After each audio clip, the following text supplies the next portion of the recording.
Hello friends, welcome to Kunjal's kitchen. આજે આપણે એકદમ હેલ્ધી એવા પરવરનું ગ્રીન સબ્જી બનાવીશું, જે એકદમ ઝડપથી બની જાય છે અને બહુ જ ફ્લેવરફુલ અને ટેસ્ટી બને છે, જે ઘરના નાના મોટા બધાને જ ભાવશે. તો પરવરનું શાક બનાવવા માટે અહીં મેં 250 ગ્રામ જેટલા પરવર લીધા છે. તેને ધોઈ કોરા કરીને આ રીતે ડીટીયાનો ભાગ દૂર કરી દઈશું અને પરવરની છાલ કાઢી લઈશું. તો ઘણા લોકો પરવરને છાલ સાથે જ કૂક કરતા હોય છે, પણ જો તમે છાલ કાઢીને શાક બનાવશો તો શાક એકદમ ઝડપથી ચડી પણ જાય છે અને એકદમ ટેસ્ટી બનશે, જે દરેકને ભાવે તેવું બને છે. તો હવે આપણે તેમાંથી બિયાનો ભાગ કાઢી લઈશું અને એ પછી પરવરને આ રીતે ટુકડા કરી લઈશું. તો મેં અહીં મોટા ટુકડા જ કર્યા છે. એક પરવરના 4 ટુકડા થાય એ રીતે મેં બધા જ પરવળને અહીં કાપી લીધા છે. હવે તેમાં નાખવાનો એક ગ્રીન મસાલો બનાવીશું. તો તેના માટે મેં અહીં 6 કળી જેટલું લસણ લીધું છે, સાથે 1 ઇંચ આદુનો ટુકડો લઈશું. એક તીખું લીલું મરચું લેવાનું છે. તો આ શાકમાં તીખાશ લીલા મરચાંની જ આવશે, એટલે તમને જેટલું તીખું ગમે એ પ્રમાણે તમે લીલા મરચાં લઈ શકો છો.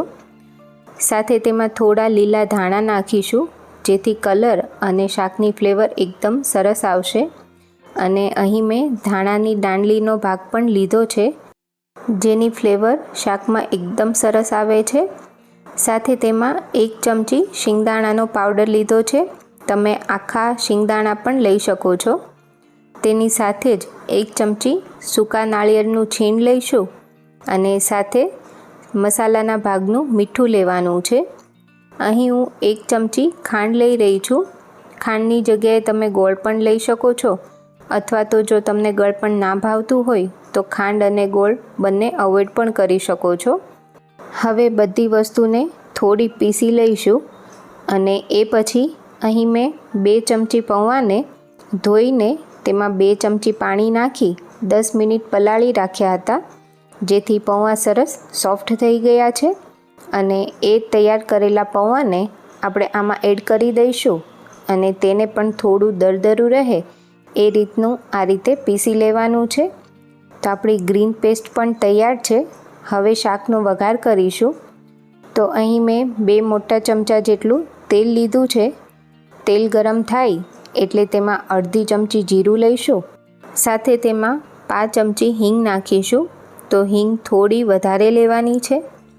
અને કાપીને રાખેલા પરવર એડ કરી દઈશું.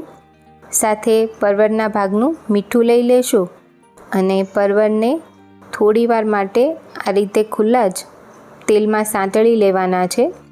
તો હિંગ અને જીરાના વઘારથી પરવરની ફ્લેવર એકદમ સરસ આવે છે અને સબ્જી બહુ જ ટેસ્ટી બને છે.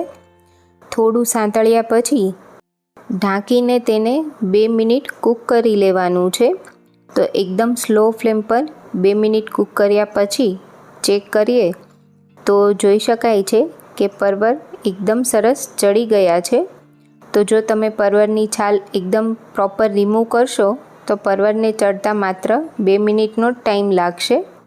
અને હવે તેમાં 1/2 કપ જેટલું પાણી નાખીશું અને તૈયાર કરેલો ગ્રીન મસાલો લેવાનો છે. તો અત્યારે આપણે આ બધો જ મસાલો તેમાં લઈ લેશું, જેથી શાકની ફ્લેવર એકદમ સરસ આવશે. હવે તેમાં 1 ચમચી ધાણા જીરું પાવડર લઈશું. સાથે જ અડધી ચમચી હળદર પાવડર લઈશું અને સાથે અહીં હું એકદમ ચપટી જેટલો ગરમ મસાલો લઈ રહી છું.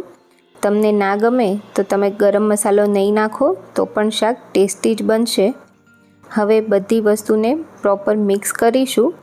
અત્યારે ગ્રેવી ઘાટી લાગે છે, એટલે ફરી આપણે તેમાં અડધા કપ જેટલું પાણી નાખીશું અને બધું જ પ્રોપર મિક્સ કરીને ફરી આપણે 1 થી 2 મિનિટ તેને કૂક કરી લઈશું, જેથી મસાલો એકદમ સરસ કૂક થઈ જશે અને પરવરમાં પણ મસાલાની ફ્લેવર પ્રોપર બેસી જશે. તો ઢાંકીને તેને 1 થી 2 મિનિટ કૂક કરવાનું છે અને એ પછી જોઈએ તો ઉપર સરસ તેલ છૂટી ગયું છે અને શાક પણ પ્રોપર તૈયાર થઈ ગયું છે. અને જો તમારા ઘરમાં કોઈને પરવરનું શાક ના ભાવતું હોય તો એમને આ રીતે પરવરનું ગ્રીન સબ્જી ખવડાવજો, ચોક્કસથી ભાવશે અને તમે વારંવાર આ શાક બનાવશો તેવું ટેસ્ટી બને છે. લાસ્ટમાં આપણે શાકમાં ગેસ બંધ કરીને 5 ચમચી આમચૂર પાવડર લઈશું. આની જગ્યાએ તમે લીંબુની ખટાશ પણ લઈ શકો છો. સાથે થોડા લીલા ધાણા નાખીશું અને ટેસ્ટી પરવરના શાકને સર્વ કરીશું. તો આ રીતે તમે પણ ઘરે શાક બનાવજો અને મને કમેન્ટમાં જણાવજો તમને આજની રેસીપી કેવી લાગી.